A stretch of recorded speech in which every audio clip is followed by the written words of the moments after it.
Muito bem, amados. Abra sua Bíblia, João capítulo 13. Eu vou chamar aqui os presbíteros, os pastores, tomar aqui assento. Pode subir. João capítulo 13. Vamos ler do verso 1 ao verso 17.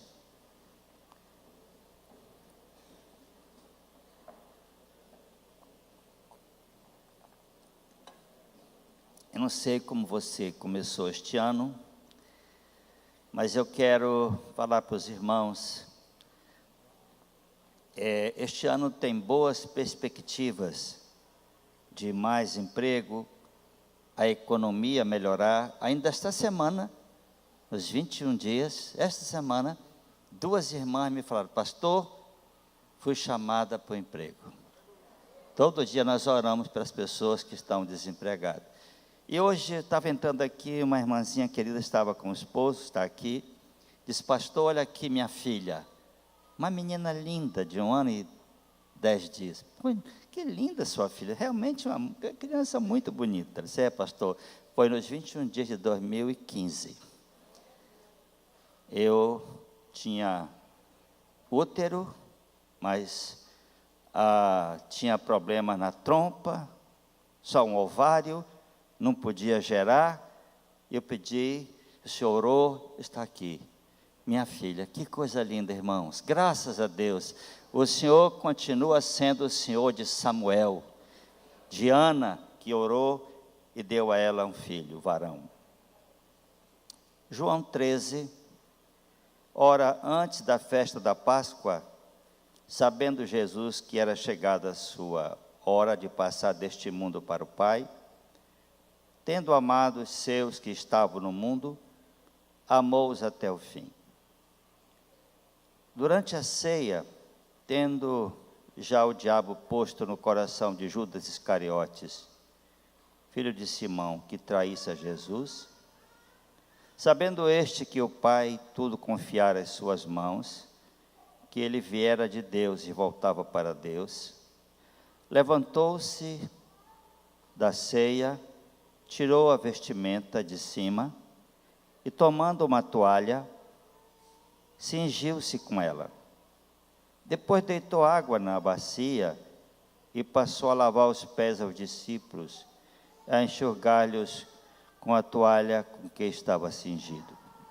Aproximou-se, pois, de Simão Pedro, e este lhe disse: Senhor, tu me lavas os pés a mim? Respondeu-lhe Jesus: que eu faço, não o sabes agora, compreendê-lo-ás depois. Disse-lhe Pedro: nunca me lavarás os pés. Respondeu Jesus: se eu não te lavar, não tens parte comigo. Então Pedro lhe pediu: Senhor, não somente os pés, mas também as mãos e a cabeça. Declarou-lhe Jesus: quem já se banhou, não necessita de lavar senão os pés. Quanto aos mais, está todo limpo. Ora, vós estáis limpos, mas não todos, pois ele sabia quem era o traidor. Foi por isso que disse: nem todos estáis limpos. Depois de lhes ter lavado os pés, tomou as vestes e, voltando à mesa, perguntou-lhe: compreendeis o que vos fiz? Vós me chamais mestre e Senhor, e dizeis bem, porque eu sou. Ora, se eu, sendo Senhor e mestre, vos lavei os pés, também vós deveis lavar os pés uns dos outros. Porque eu vos dei exemplo, para que, como eu vos fiz, façais vós também. Em verdade vos digo que o servo não é maior do que o seu senhor, nem o enviado maior do que aquele que o enviou. Ora, se sabeis estas coisas, bem-aventurados sois se as praticardes. Que Deus abençoe a sua palavra. Mas, irmãos, do capítulo 12 até 21, Jesus está sendo relatado aqui por João, é a última semana de Jesus como homem na terra, até a ressurreição. Registra desde a entrada triunfal e aquelas promessas e discursos que estão em João 14, 15, 16, a oração 17, é uma semana com muitas coisas acontecendo. E naquela semana, era a semana da Páscoa, da onde nos vem a ceia. Jesus prometeu o Consolador, fez um novo pacto com o seu povo, e ele fez uma coisa que realmente ninguém estava compreendendo. A Bíblia diz que ele tinha uma túnica tecida de alto a baixo, sem costura nenhuma. Ele tira a túnica, durante a ceia, eles estavam reunidos, e não era uma mesa assim, era uma mesa tipo romana, uma mesa baixa, que eles se reclinavam sobre a mesa, os pés para trás e o corpo para frente. Ele se levanta, tira aquela bela túnica, pega uma toalha e começa a lavar os pés dos discípulos. Conhecemos bem esse texto. E aquilo foi uma ação desconcertante, porque quem lavava os pés das pessoas quando chegavam numa festa, numa ceia, num casamento, eram os escravos, não o mestre, não o Senhor. Mas, sabe, irmãos, essa atitude de Jesus nos ensina 4 coisas, está inclusive no boletim, que eu queria meditar com vocês nesse breve tempo que temos. Primeiro, Jesus estava ensinando sobre liderança. Ele virou de ponta cabeça os conceitos de liderança. Enquanto os líderes de Israel, os fariseus, saduceus, os sacerdotes, eram pessoas ricas que estavam morando muito bem, em casas luxuosas. Jesus ali está fazendo o trabalho de um escravo. E os instrumentos de alguns líderes religiosos da sua época era a política com Roma, para se manter no poder, era a política eclesiástica para se manter no poder, era o poder econômico e até a inveja, porque João diz que por inveja eles entregaram Jesus para os sacerdotes. Mas ali acontece o líder Jesus, seus instrumentos são a bacia e a toalha. Sabe, essa atitude na Bíblia, quando fala desse trabalho, e é a palavra que aparece muitas vezes na Bíblia. Paulo fala sobre servo, sobre ministério, é a palavra diácono. E Jesus disse em outra passagem: quem é maior? Quem está assentado à mesa ou quem serve? Ele disse: eu, entre vocês, sou como aquele que serve. A palavra ali é diácono. E se você for ver para a língua original grega, é alguém que está cumprindo ordem, alguém que está servindo as mesas, alguém que está cumprindo serviços humildes. E Jesus estava dizendo: entre vocês, eu sou como um diácono. Ele estava virando de cabeça para baixo o conceito de liderança, como que dizendo: os líderes devem ser servos líderes. Devem ser pessoas para servir aqueles que eles lideram. Tanto que João, Tiago e outros queriam ser o maior. Ele disse: se você quer ser o primeiro, então você seja o último e servo de todos. Esse é o conceito de liderança cristã, que, se aplicada na empresa, de tratar bem o empregado, ser cordial com cada um,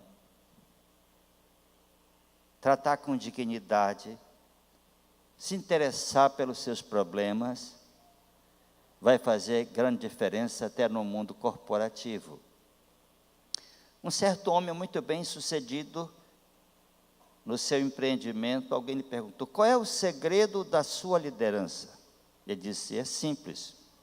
Quando eu chego na empresa e eu olho para o rosto de algumas pessoas e eu vejo que eles estão tristes, abatidos, eu chamo para a minha sala, para saber o que está se passando com ele, no casamento dele. Mulheres é que têm essa percepção. Nós homens olhamos para o rosto e vimos só o rosto. Mas as nossas esposas, quando você chega em casa, as esposas, e que a coisa não está bem, falou: o que está acontecendo? Ela falou: nada como, você chegou desse jeito aí, esse rosto, essa cara de mamão macho. Elas logo percebem.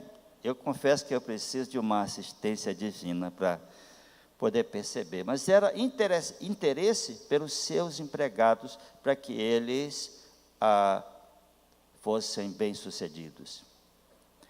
Quando Paulo diz que o Senhor nos deu esse ministério, eu estava vendo no grego agora, em 2 Coríntios, várias passagens que falam de ministério, a palavra é diaconia.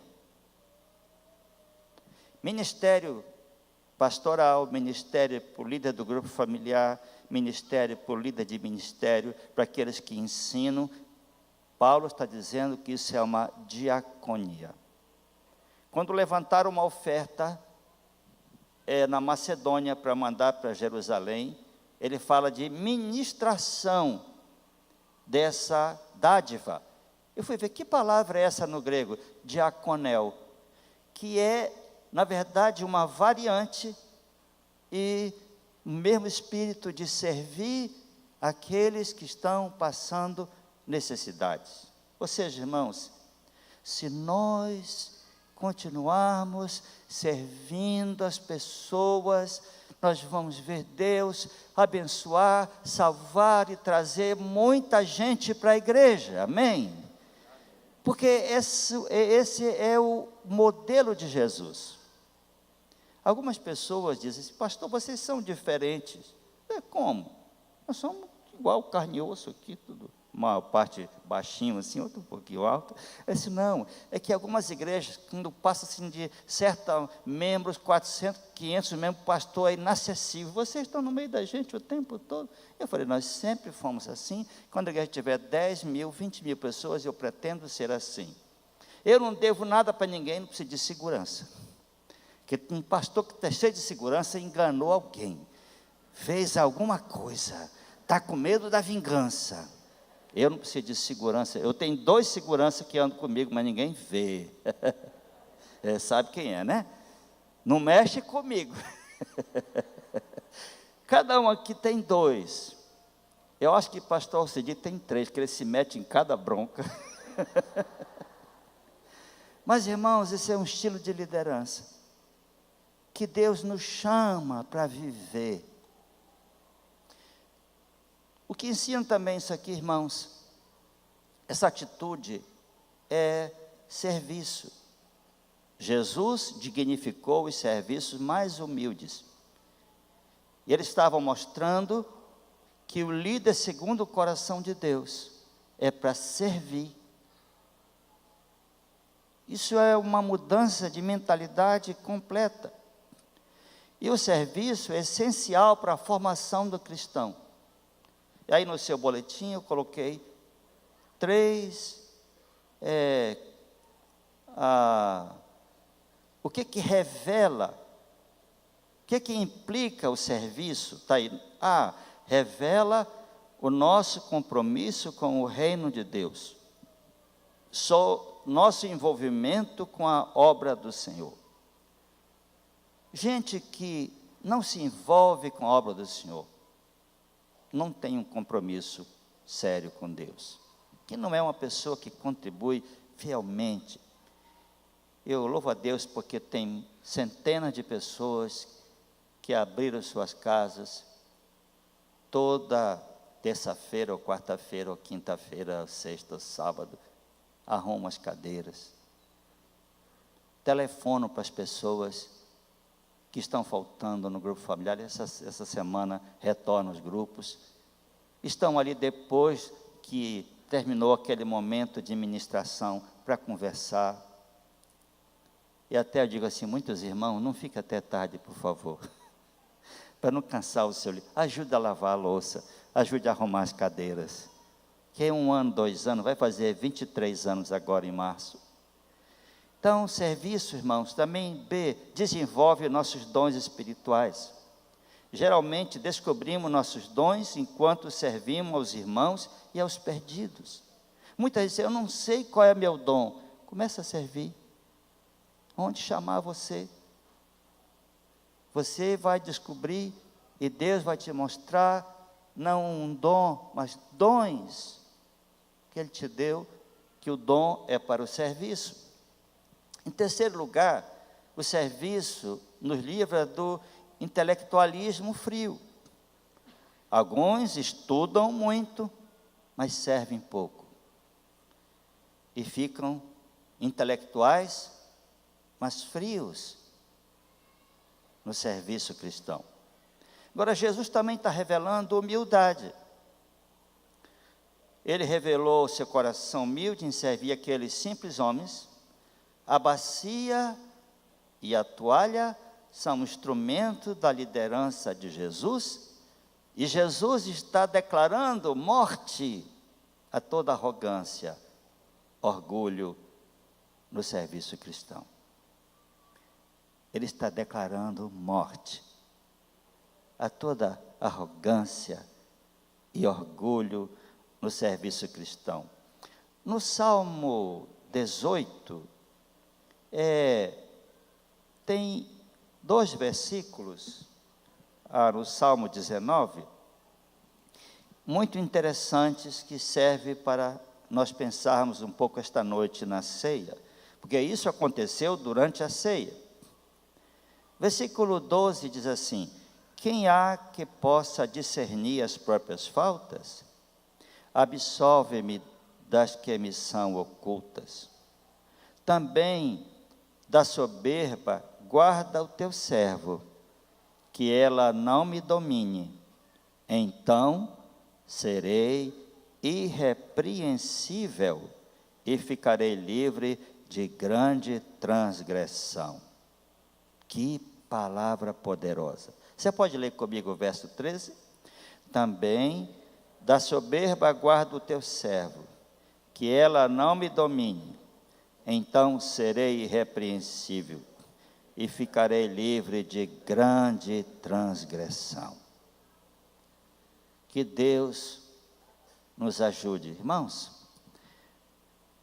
o pior orgulho é o orgulho espiritual.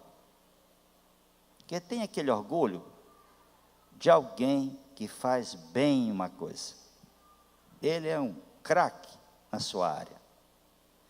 Então, todo mundo elogia, nós construímos esses ídolos, ele fica então orgulhoso e vaidoso. Tem aquele orgulho do cara que enriquece, que ele acha que é melhor que os outros, porque afinal de contas, depois de 20 anos de trabalho, ele conseguiu 100 vezes mais do que outros, então ele fica orgulhoso, arrogante, um orgulho intelectual, também é perigoso.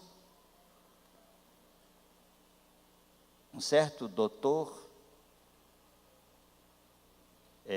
presbiteriano, que é também pastor, não atendia quando chamavam de pastor, só quando chamavam de doutor.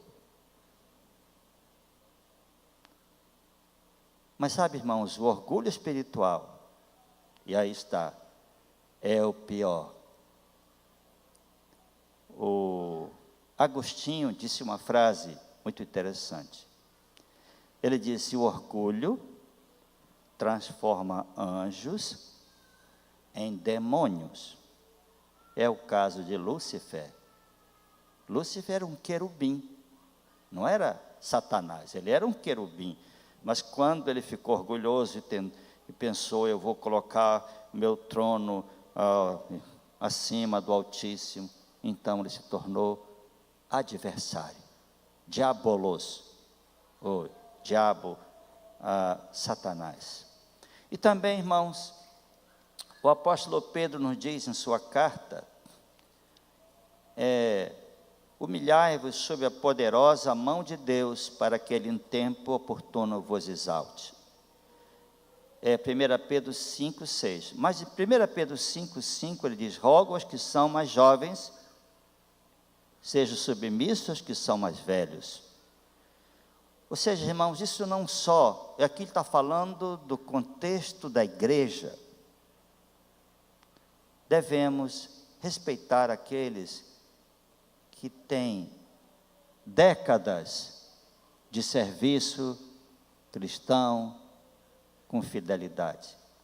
Eu fico muito grato quando me aproximo de algumas irmãs da igreja que já estavam na igreja na década de 40. A maioria aqui não tinha nem nascido. Elas já estavam, tá?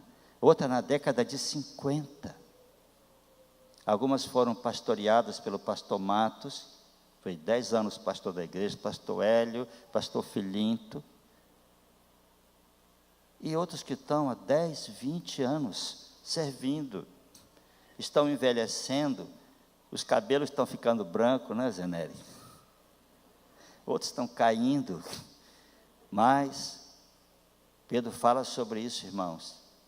E Tiago diz assim, que devemos fugir do orgulho, ele diz, antes ele dá maior graça, pelo que diz, Deus resiste aos soberbos, mas dá graça aos humildes. Sujeitai-vos, portanto, a Deus, mas resisti o diabo, e ele fugirá de vós.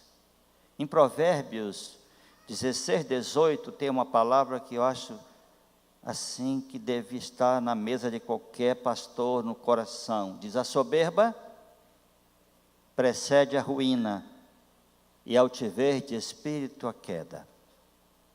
A soberba precede a ruína, e altiver de espírito precede a queda.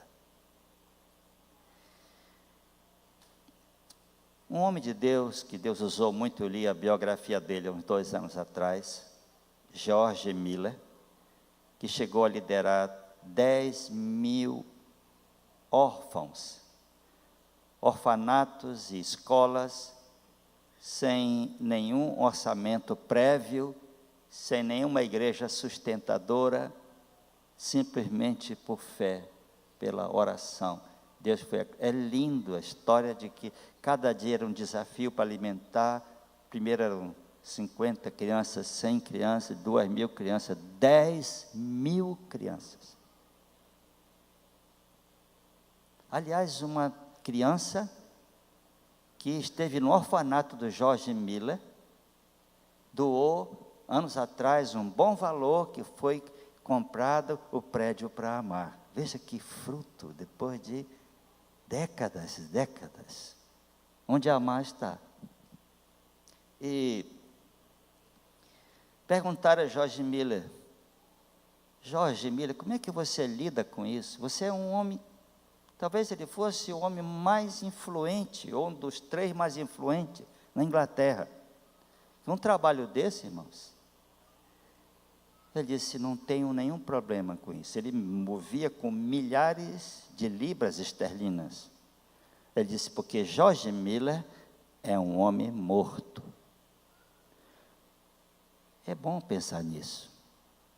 Nós precisamos morrer a cada dia para o nosso egocentrismo, a nossa vaidade, para que Cristo preencha mais, habite mais e nos use mais. Irmãos, a vaidade é uma limitação para a nossa existência do que Deus quer realizar. Orgulho é uma limitação. Ou seja, Deus quer usar uma pessoa, mas começa a usar, ela começa a achar que é maior que o outro, que é mais importante que o outro. Esse conceito de vaidade, de orgulho. E aí Deus não pode usar, porque Ele vai se atrapalhar todo. Mas quando nós, cada dia, morremos para nós mesmos, Deus pode fazer grandes coisas por nós. Aleluia. O último ensino que está aqui, irmãos, quando Pedro, ele vai lavar o pé de Pedro, e Pedro diz: o Senhor lavar o meu pé? Ele disse não. Ele disse: Pedro, se eu não te lavar, não tens parte comigo. E aqui, irmãos, tem a ver com santidade. Jesus ensinou aos seus discípulos que essa purificação constante é necessária. A Bíblia ensina que dá dois tipos de purificação no cristão. Primeiro, Paulo diz lá em Tito que nós fomos salvos pelo lavar regenerador e renovador do Espírito Santo. Ali é o novo nascimento, é a conversão. Mas nós estamos andando, sujando os nossos pés na poeira do mundo.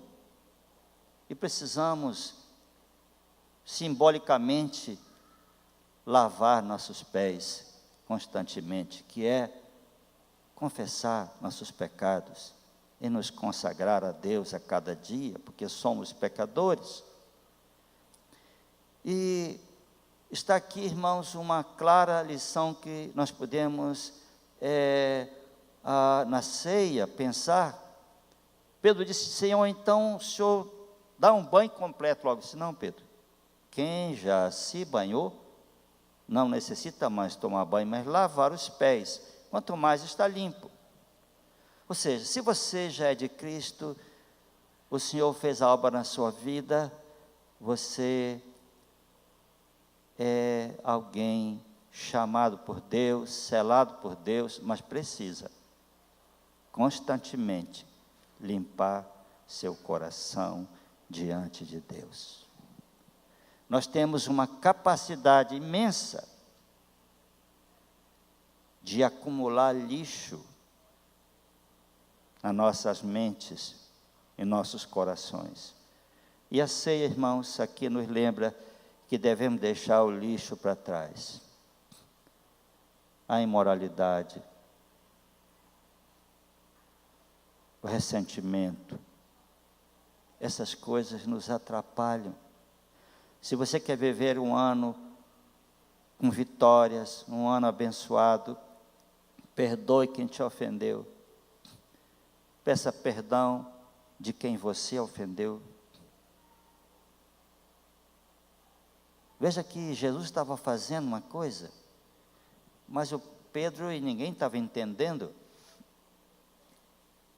Ele disse: o que faço, não sabes agora, compreendê-lo-á depois. Eles não estavam entendendo. Muita coisa que estiver acontecendo na sua vida, talvez você não esteja entendendo. Mas o Senhor sabe o que está permitindo a sua vida. Agora, para você caminhar com vitória, precisa perdoar. Precisa limpar seu coração. Precisa abandonar alguns hábitos pecaminosos.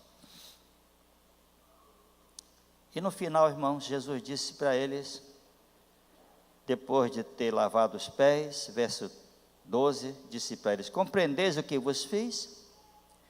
Vós me chamais o mestre e o Senhor, e dizeis bem, porque eu sou.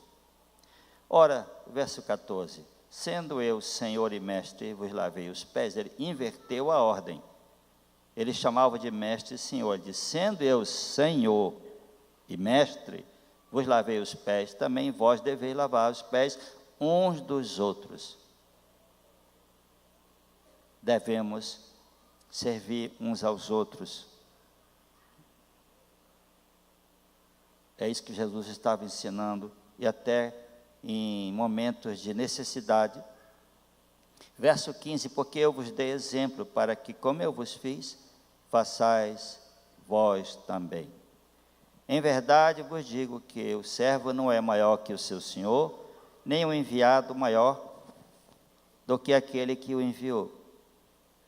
E aqui vamos terminar com o verso 17.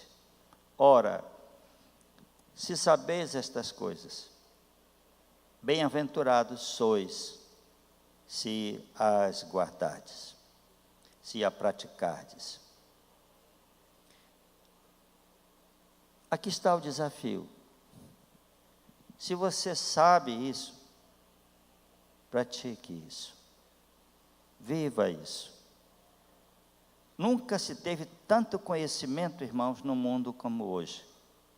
Alguém fez uma análise do conhecimento humano, que séculos passados o conhecimento se multiplicava de 500 em 500 anos.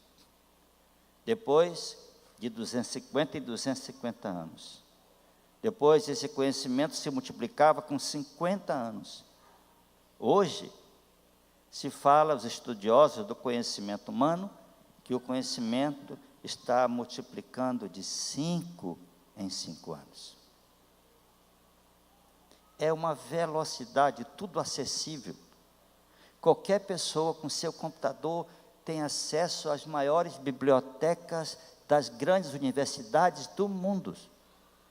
Se você tem acesso ao inglês, você tem os discursos mais famosos do mundo, as pregações, e em português também de muita gente boa. Mas nós não estamos vendo tanta prática. Esse conhecimento sem a prática pode nos fazer orgulhosos, pode fazer mal. E Jesus disse: sabeis, então pratique. Se sabeis estas coisas, bem-aventurados, felizes sois, se as praticardes. Vamos orar, irmãos, e vamos tomar esta ceia na bênção do Senhor. Jesus disse que aquilo era o corpo dele, era o sangue. E o apóstolo Paulo diz que devemos nos examinar nós mesmos. Então, assim, comer do pão e beber do cálice, em nome do Senhor. Curva a sua cabeça, vamos ter um momento de oração silenciosa, e examinar nosso coração depois desta palavra de João 13.